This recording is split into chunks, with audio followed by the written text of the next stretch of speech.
Hey fellow gamers! While we are waiting for the next game to come to the Witcher universe, as announced by CD PR, and the planned remake of the first one, The Witcher 3 is still the most played game in the entire series, and all of that is pushing the second game, The Assassins of Kings, a little bit aside, which I think is a pity. The second installment in the series brought in a lot of new fans at the time, and the developers were praised for successfully incorporating two different separate story paths, forcing Geralt to make some tough decisions. Let's have a look why The Witcher 2 is still worth playing even 12 years after its release. Without giving away too much, the story is probably the strongest side of this game. It's intriguing, and for a long time you don't know why some things happen and what impact they have on the end of the story. The CDPR writers did a very good job here in keeping the most important reveals really to the very end of the game. This keeps you invested in playing it and provides a very satisfying feeling once you finish the game. It can be at times very dialogue heavy, but if you're not looking just for a hack and slash game, then this might be a positive point for you. Don't get me wrong, I love The Witcher 3 with all its monsters and bandits and combat, but I believe that The Witcher 2 is a bit more lore-friendly with the dialogue and story-driven approach. In the end, if you read the books, you get immersed in Sapkowski's world through the discussions between the characters and through Geralt's thought processes. The combat situations, while they are vital in some key moments, are not the main driver of the whole story in the books. If you still say that you want more combat, well, the good news is CDPR has added the arena in the enhanced edition of The Witcher 2, where you can fight for hours if you wish to do so. The writers in The Witcher 2 also successfully managed to split the story into two separate paths at a certain point and have the outcomes of those converge together at the very end. In each you make different decisions, and your choices will have an impact on a possibly very different outcome of some key happenings in the Northern Realms.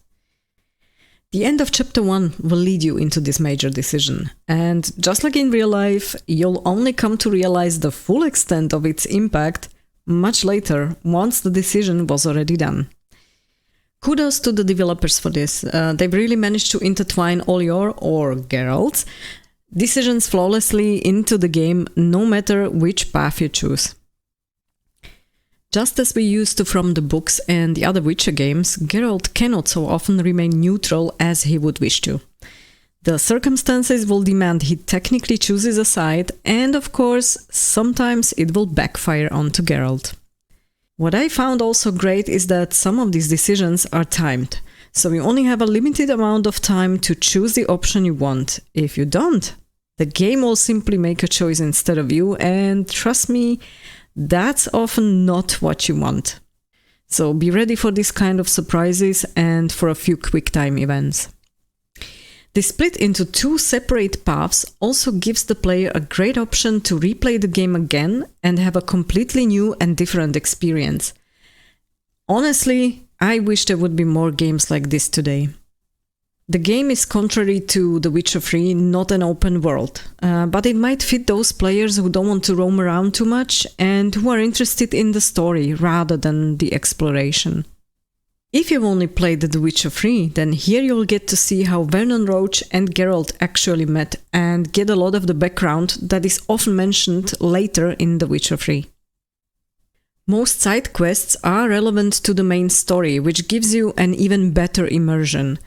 This is also a difference to an open world like The Witcher 3, where you often stumble upon a fetch quest that really has nothing to do with the main story and usually only serves as an option for additional gathering of experience points. If you're a hoarder like me, you'll have some fun here. There's loot en masse within this game, and if you play on lower difficulties, you find a lot of stuff. Careful though, on the higher difficulties you often find less loot and it's very hard to find something of bigger value. So be ready to have the sign pop up on the screen that says you're overburdened and for some very slow walking. Speaking of characters like Vernon Roach, let's dive in and see whom else we encounter that has an impact on Geralt. The already mentioned Vernon Roach. While he may not be to everyone's liking at the start, I mean, the way he's asking Geralt for help is basically an extortion racket. The lead of Foltest's special forces is surprisingly helpful throughout the game and continues to be so even during The Witcher 3. Although he's not the most polite man, he's clearly good at heart, and in general I think he just tries to make the world a better place through his actions. And this comes from me, who doesn't like him that much. Leto, the Witcher from the School of the Viper, admittedly starts as the bad character and the antagonist in this game.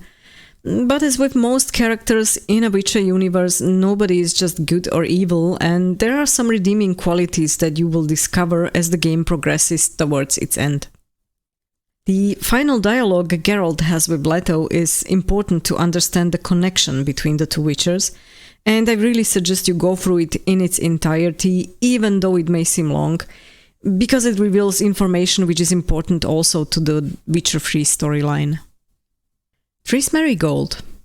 As Yennefer is not part of this game, although she's mentioned, Triss presents in this game the only possible romance option for Geralt, if we omit the brothels, but I wouldn't call that romance. It's very clear from their dialogues and interactions that she's really in love with Geralt, but trying to help him the best she can, whether you decide to romance her or not. When comparing her here against The Witcher 3, I think in The Witcher 3 she's more mature and has developed to be more individual and self-dependent. However, as with Vernon Roach, this game gives you more insight into the relationship between Geralt and Triss, at least in case you haven't read the books. And you get a different understanding of some of the nuances in their communication in The Witcher 3. Not to mention the nuances of some of Yen's snarky comments later in The Witcher 3 in relation to Triss. So, from my perspective, the writers' team here did a very good job to keep her quite close to the original book character. Dandelion.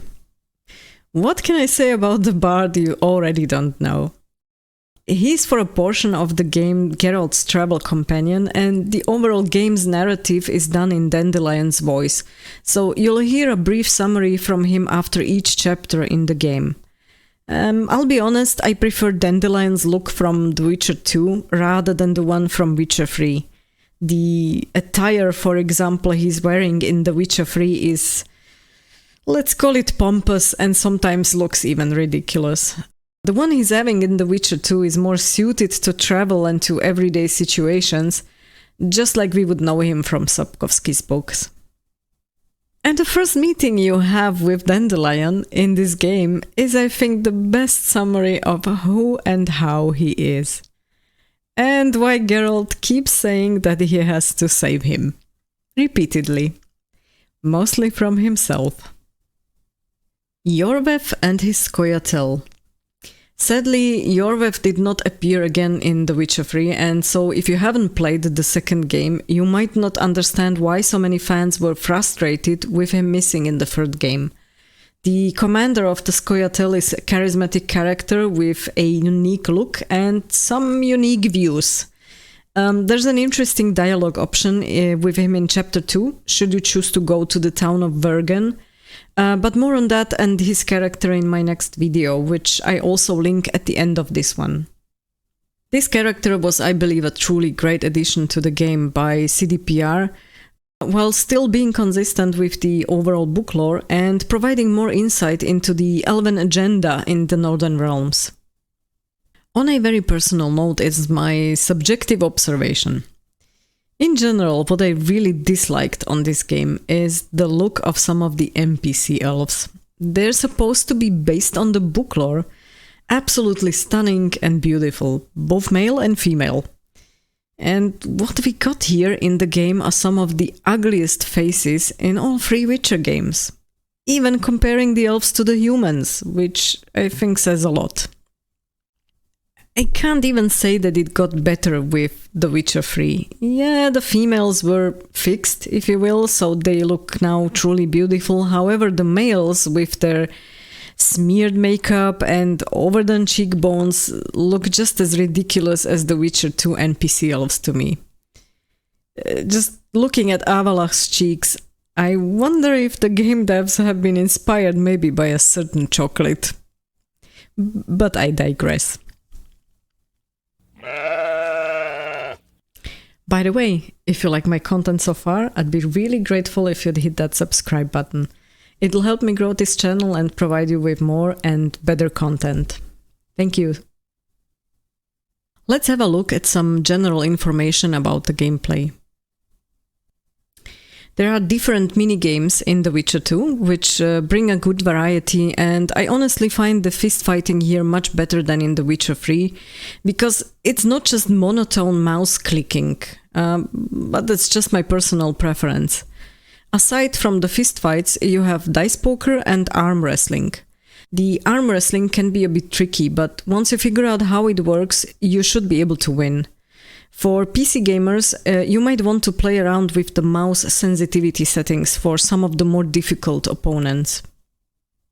Yeah, Gwent is missing, which is a shame, but on the other hand, the distraction with the minigames is then not so big and you're able to proceed consistently throughout the game without too many unnecessary delays. Geralt has 3 different skill trees here in this game, and you can either choose to combine those or focus and specialize solely on one. As for me, I prefer to invest into the swordsmanship tree a lot, as it is something I consider to be book lore friendly. However, be careful if you're playing on lower difficulties, you'll cut down your opponents too easily and take out the fun of the game if you level up too quickly, and don't spread out the points a bit more evenly, at least in the beginning. A better combination might be with the magic or the alchemy tree to balance things out a little bit. I think Quen is almost a must here, especially when fighting some of the monsters. And a combo of Quen and art will give you, in a certain fight during the second chapter, hilarious moments watching your opponents fly away from you while being nicely stunned first. On the other hand, be very careful on the higher difficulties, especially at the beginning. Before you have enough skills in your skill tree, the opponents have a few nasty moves which might end your fight pretty quickly. There's 5 difficulty levels: easy, normal, hard, dark, and insane. Insane means permanent death, so if you choose this one and manage to get killed mid-game, be prepared for having to start all over again. The dark option gives you some extra rewards like certain armor sets or swords. Those are definitely worth it, although I did find the visual effects when playing on dark mode quite disturbing in my gameplay, so I've turned them off with a mod. If you're playing the game for the first time, I would highly suggest to play on normal difficulty until you get used to it. You can choose the dark or insane difficulty only at the start of the game, not mid-game, so keep that in mind. Those 2 options will not be available if you start on a lower difficulty. And if you start with dark or insane and decide to lower the difficulty mid-game, you can do so through the menu, but you'll not be able to go back then to the 2 highest difficulties anymore. Speaking of mods, there's plenty of great mods still available for The Witcher 2. I'm not going too much into detail here on those, there are enough YouTube vids already showing these, but they are definitely worth checking out if you want to start playing The Witcher 2. The Witcher senses. This game gets a big plus on that from my side.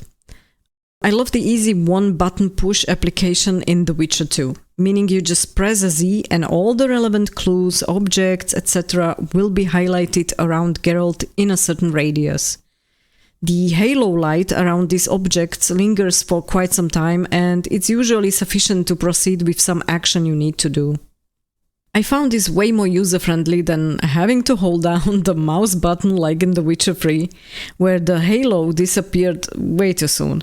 And there were parts of the game where you just wish to have a spare finger for holding that mouse button.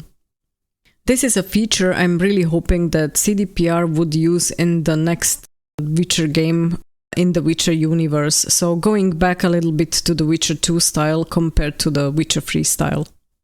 Let me know in the comments below which style you're preferring in case you've already played both games. Oh, and one more thing. Where have you left your hunt? There are no horses here. Yes, you heard right. The Witcher 2 game does not include any horses, so if you got attached to your roof-loving roach, you are going to be disappointed here as this game makes Geralt solely walk on foot. You can definitely see the game is older, and the world doesn't look as realistic as in The Witcher 3, but it's still having great cutscenes and a good level of detail to be able to still enjoy it. There's also some mods that can improve this side of the gameplay, as mentioned previously. If you're not going to play the game and find the graphics meh from what you've seen here on YouTube, then you should definitely check out at least the intro video, for which the game developers received a multitude of international awards. I like the English voice actors for each of the main characters and even for some NPCs. Those are fairly recognizable voices if you've played enough games. Not sure about other languages, but in English it was really enjoyable from this point of view.